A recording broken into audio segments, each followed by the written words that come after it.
I love dueling card games like Unmatched, where everyone picks a fighter from a lot of different fighters and each one has a special ability. So I decided to try a new game to me that is really popular right now called Flesh and Blood.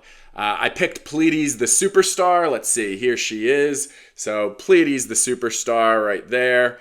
I built this deck knowing it's probably terrible. I'm sure it's garbage and trash, but hey, if I'm going down, I'm taking all of you with me.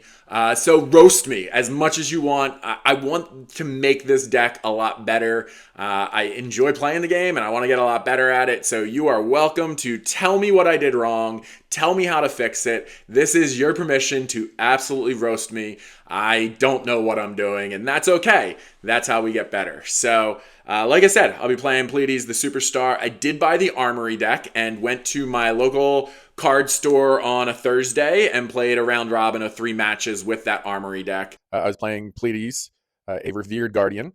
And like I said, basically the first time I was ever playing Flesh and Blood. I just got the new deck 2 days ago. Just had enough time to kind of look at it. So I used the constructed deck. I did replace maybe 3 cards with generic cards, just to kind of try to figure out what I wanted to play with. And it's interesting when you do play with your deck for the first time, you realize cards that you're not looking forward to seeing are probably cards you want to replace within your deck, I guess. All I remember about their cards was that they had boost and go again almost every time. So every turn they were just doing a million different things and had all these dice to count up how many times they had left with things. I'm guessing on their weapons and new cards they brought in.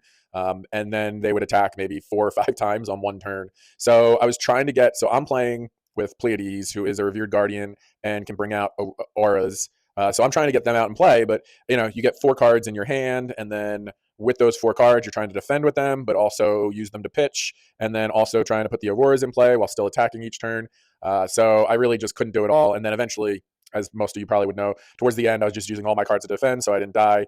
Third match, that one I played against a pirate, and they just kept bringing new allies every turn. So at first I tried to defeat the allies, but at that point I'm taking damage. I'm not able to damage their hero.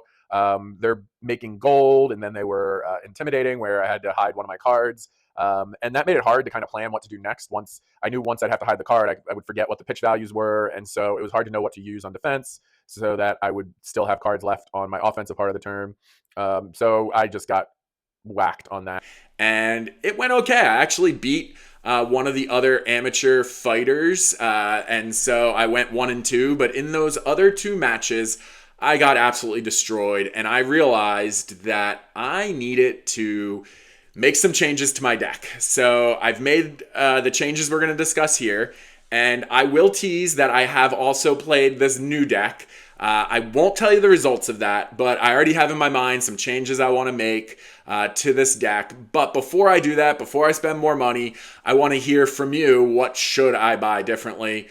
Just keep in mind, I didn't buy any cards over $10 or $15. I'm willing to. I just want to make sure that I do the right thing before I spend some money on it.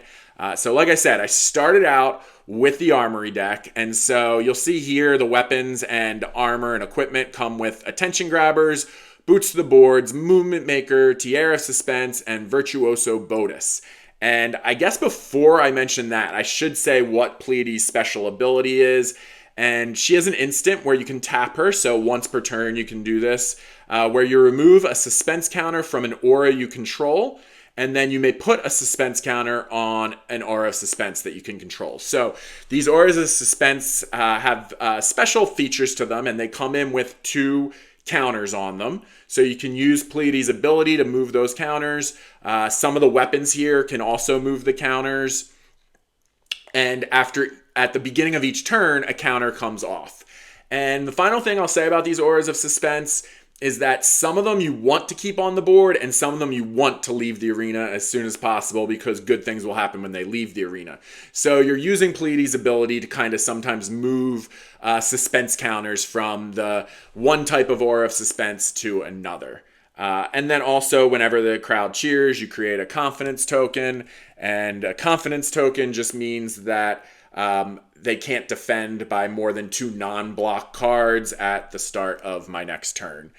So that is Pleiades. And like I said, the weapons that she has, we see here, Moment Maker, you get +2 hit points if you control 3 or more auras of suspense. The headgear with Tiara of Suspense, you can destroy it instantly, put a suspense counter on an aura you can control. So, if you have something good. The Virtuoso Bodis, when this defends, you remove a suspense counter that you control, and if you do, you gain 2 pitch points, which is good, although I am wondering, on defense, what can you do with 2 resource points? I've been struggling. I think I have some ideas, but I would like to make my deck have some low value things that I can do on offense or defense. An example, when I get 2 extra resource points on defense. So curious to hear that. And then boots to the board, you can, when you defend with it, you can pay for 3 resources to get toughness tokens. And they're basically the ability to defend later on. But you have to use a action card to defend. And so I'm not sure I like that. Might be something I'll replace. And then finally, I haven't mentioned the attention grabber. So when this defends, you may remove a suspense counter from an aura you can control. And if you do, it gets +2 on defense. I decided to replace that. So that is the first thing that I've replaced in my new deck with Crater Fist. It is a Guardian equipment. And keep in mind how the characters work in Flesh and Blood. They all have a class. So Pleadies is both Revered and a Guardian. So they have cards that are either Revered, Guardian, or generic cards that you can use. So Crater Fist, it says if you defend with Crater Fist, temper, so you can put a -1 counter on it. So it defends for 2, then you put a -1 counter, and the next time it defends for 1. So it can defend for up to 3, just like Attention Grabbers. If you have 3 auras at control, it can defend for 3. But I feel like in addition to that, I also have this action where it says, destroy Crater Fist if you pay 3. Your attacks with Crush gain +2, go again. So I like that extra optionality from Crater Fist, and that's why I replaced Attention Grabbers. Was that a smart move? Let me know, because I need help. All right. The other cards that I changed out, just going off the top of my head here, I don't have a complete list, but I got rid of Fault Line. So Fault Line is a 7-point crush. But it is a red, so it only has, 1 resource on it. And I don't like it because you end up destroying the arsenals, and I feel like maybe as a new player, I don't want to destroy my arsenal, and that's why I took Fault Line out of my rotation there. You'll also notice it has 3 red boulder drop and 3 blue boulder drop. So I got rid of the 3 blue boulder drop because they only come in for 5 hit points, so I took them out. I took Macho Grande out because it costs 7. And I just feel like anything over 6 is a little bit too costly, and it only comes in for 8, even though it has Dominate. But as you'll see later, I've put in another card that has Dominate separately, and I feel like that gives me a little more freedom there. And then I took away Uplifting Performance. It says if you control a token, you get +1, and then when it hits, you get a confidence and a toughness token. Sounds great, but it's only coming in at 5, so even if I already have a confidence token, then it adds to a 6, and I feel like I'm going to get defended on something as low value as 6, and I don't feel like it'll hit anyway, so I took that out. So those are the cards that I took out. Now let's go through with what I either added or what still remains, because I'm going to explain my strategy. So with the Guardians, with Pleadies, there's kind of 2 styles. There's either Clash or Crush. And with Clash, you each turn over the top card of your deck, and if you have more yellow hit points than your opponent, you win the Clash, and something good happens because of that. It just seems, especially as a new player, that's just too much luck for me. I might have big, high yellow cards in my deck, but I still have a lot of cards like Auras of Suspense and defense cards that don't have any hit points. And so, I'm not even going to win half the time, and then a quarter or a third of the time I'm going to lose. And I want cards that will only do good things for me, not help my opponents out and whatnot. And so I decided to go the route of having a lot of crush cards. I also wanted to put in as many auras of suspense as I could. So that is my strategy. A lot of crush cards and a lot of auras of suspense. So let's start out with the auras of suspense. There are two types of auras of suspense. There are auras of suspense that are doing a very basic thing each turn, and an aura of suspense that when it leaves, I will get plus hit points on that attack. And so I want to frame it so that those auras of suspense leave when I have a high attack value, and then they kind of get mixed together. So let's start out with the auras of suspense that just have a basic function each turn. So starting out with the ones that I want to stay in the game as long as possible, they all have 2 defensive value. They're blue cards, so they have 3 resources, and they come in for free, which I really like because not having to pay any resources, at least for a newbie like me, is nice to be able to just put them in the game. So we have To Be Continued, The Suspense is Killing Me, and What Happens Next. So the suspense is killing me every time I get +1 on my first attack for its hit value. With To Be Continued, I prevent 1 damage, so kind of the opposite. And What Happens Next, I have to pay 1 less resource the first time I pitch something. So those 3 are great. I want to keep them in the game as long as possible. And those are 9 auras of suspense. And then on the other side, like I said, there are ones that I want to kind of enter and then leave really fast. So we have Up on a Pedestal. It's a blue card, and it is costs 0 to come in. And when it enters or leaves, you may put a Revered or Guardian attack action card from your graveyard on the top of your deck. So I'm not really playing an exhaustion game here. Do I need Up on a Pedestal? Superstar, when this enters or leaves the arena, the crowd cheers you, which then gives me a confidence token. And then there's other cards that say you can't use it unless you've been cheered this turn, and that costs 1 to come into play. And then there's In the Palm of Your Hand. It is a red card. It costs 2. But when it enters or leaves the arena, draw a card. And so that's fantastic. I was talking about how do I use 2 resources on defense. I can play an instant and put In the Palm of Your Hand into play there. And that's great because then I get another card. And then when my turn begins, I take a suspense counter off. And in that next turn, I can then tap Pleadies and shift from in the palm of my hand to one of those other cards that I want to keep my tokens on, my suspense counters on. So those are my 18 auras of suspense. And then I have another type, and this is where I might have gone wrong and where I'll need your influence. So I only put 3 edge of their seats into the game. And these auras of suspense, so for example, the red edge of their seat, it costs 3 to play. And when it leaves the arena, your next attack this turn gets +5.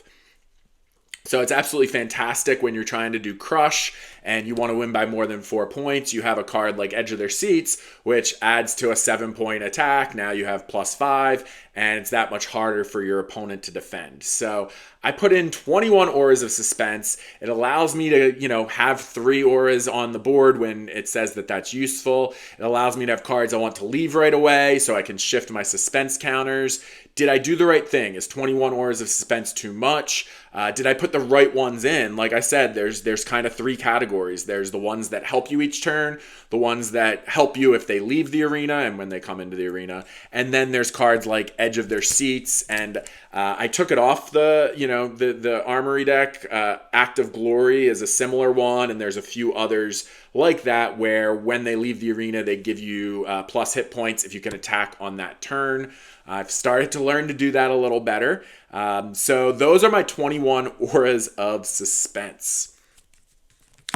The next category I want to talk about is crush. We have 3 cartilage of crush right here, 3 cranial crush, and then 3 spinal crush. So 9 that have crush in the title. And then there's also 3 boulder drop that I kept in, which is also a crush. And I have 1 disable. So that gives me 13 different crush if I didn't miss any. And they're great cards. I really like them. So there's some commonalities amongst them. They cost 3 or more to play. I like the ones that cost only 3 because, I can always just use 1 blue and I don't have to waste multiple cards. So Boulder Drop comes in for 7 and only costs 3. And Cartilage Crush Also comes in for 7, only costing 3. And, when Boulder Drop crushes, gives more than 4 damage, they have to put a card from their hand on top of their deck, so they lose a card to play with for that time being. And Cartilage Crush, they have to pay an extra resource on their next turn. So I like those cards. And then you have Spinal Crush that costs 5. It does come in for 9 though, which is pretty fun. Cranial Crush costs 6, but it is a blue card. And Disable comes in for 9 hit points, but costs 5. So I'm not sure, should I have more of those cards? Should I have less of them? I mean, I like having a few that cost 5 or 6 for when I have the resources, and then they come in with, 9 hit points. That is my crush card. So 13 different crush cards there. And I think if you take away all the weapons and armor, gives you about 55 cards in your deck. So we have 21 that are auras and another 15 that are the crush. I'm going to get into my miscellaneous attacks next, but before I do have a Guardian action, Tear Asunder. They're blue cards, it costs 3 to play, and it says your next Guardian attack this turn gets +1 Dominate. When this hits a hero, they discard 2 cards, go again. So my thinking was to take out Macho Grande and put in the Tear Asunder instead. It's a much better way of getting the Dominate because it still defends for 3, it's a separate card, and I can pair it with any of my other attacks. I only have 2 of the Tear Asunders in, wondering if I should add a third. I really like them, but maybe I'm missing something. So that is going to lead us in now to my attacks. And like I said, a lot of these are kind of miscellaneous attacks. I only put 1 card in of a lot of these because I like them, but I'm not sure which ones are better. Let's just go through them really quickly. Little Bigfoot, it costs 4, it's red. It comes in for only 3, but if there are 2 or more cards with 3 in your pitch zone, so basically 2 blue cards in your pitch zone, it gets +6. So it comes in for 9 as long as I pitch with 2 blue, and then that gives me 2 extra resources. Like we said, what do I do with those 2 extra resources? But I really like Little Bigfoot. Then there is, let's see, Little Bigfoot here on the map. So we see Little Bigfoot right here. And then we have Thunderquake. So Thunderquake's interesting. Heave 3. It comes in for 10 and it costs 6. So I think that's pretty good. It is a red card. But I also like the fact that if I have extra resources, I can pay 3 resources and put it face up in my arsenal and create 3 seismic tokens, which is basically like borrowing resources for later. So then with those 3 seismic tokens, it would only cost 3 to play with those 3 seismic tokens. So Thunderquake seems like a really great card coming in at 10. And then there's Call for Backup. It comes in for 7. It only costs 3. When it defends, you choose 2 attack action cards with different names in your graveyard. An opponent chooses one of them, banish that card, put the other on top of your deck. So I'm probably not going to use it for defense. It only defends for 2, but I like that it's a cheap costing offensive card, still has some defensive abilities. So overall, it does seem like I only want one of these in my deck, though. I will say that. And then finally, Cries of Encore also comes in for 7, costs 3, a red card. It does defend for 3, though, and when it attacks, if you have less health, the crowd cheers you. If you've been cheered this turn, this gets... When this hits a hero, you may play an Aura of Suspense from your graveyard this turn. So I get to then bring an Aura of Suspense out of the graveyard, which is a pretty cool feature, kind of like an extra hand in my deck. So I really like Cries of Encore, and I'm thinking maybe I need a few more of those in my hand. So those are 4 singles that I have that I compare with Tear Asunder. And then I'm suspecting I need to maybe get rid of the Comeback Kid. They only cost 3 to come into play, but it only comes in at 5. When it attacks, if you have less health than them, the crowd cheers you.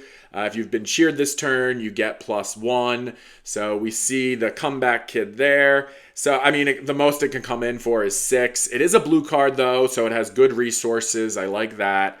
But what are your thoughts on the Comeback Kid as an attack? We're getting down to the last of the attacks, and this one takes us full circle back to our Auras of Suspense. I love this card. I think it's great. It is Standing Ovation. So Standing Ovation, we see it right here.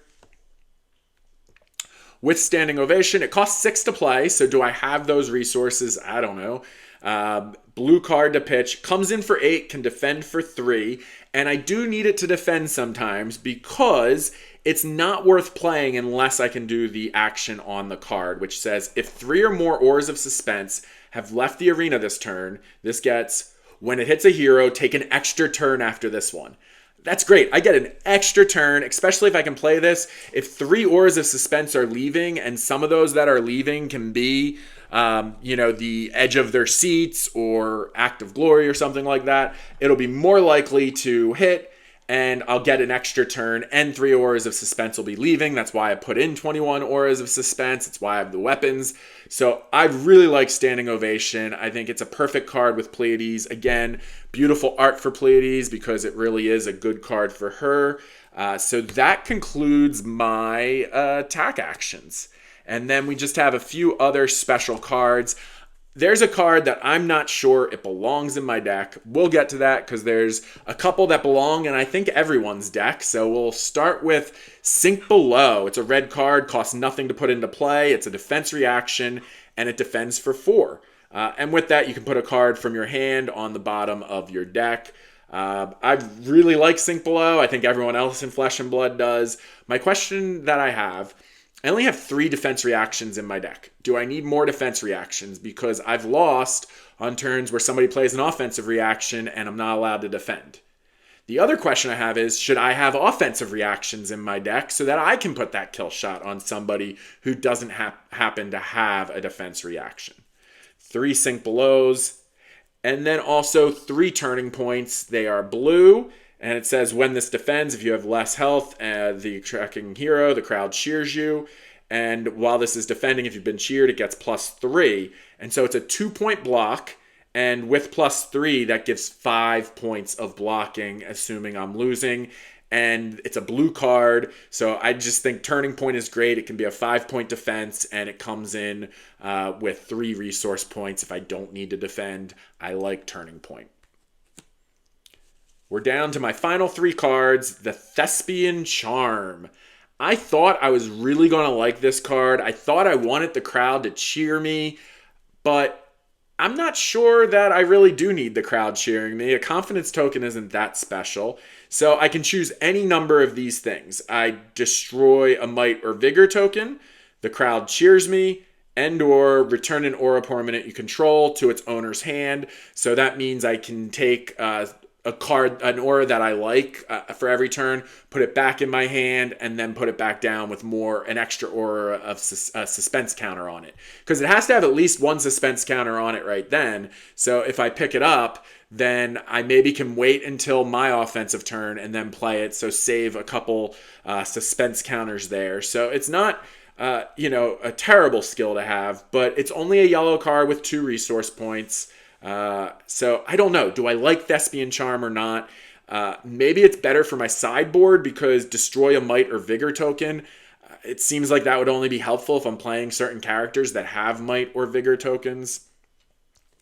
And I don't have my sideboard on the computer here, but I do have some cards I've considered in my sideboard. And, one of them is Turn Heads because I think I got it in a pack. And with that, when this leaves the arena, target brute hero. They don't have to untap their next end phase. So maybe when I play a brute, it's worth having Turn Heads. Then I know that I'm supposed to have in there the Null Rune Gloves, the Null Rune Boots, because they are Arcane Barrier. I still have the Virtuoso Bodis in case I want that. I have a couple Crush cards, so Crush the Weak. It is if Crush hits, then they can't play attack action cards with 3 or less.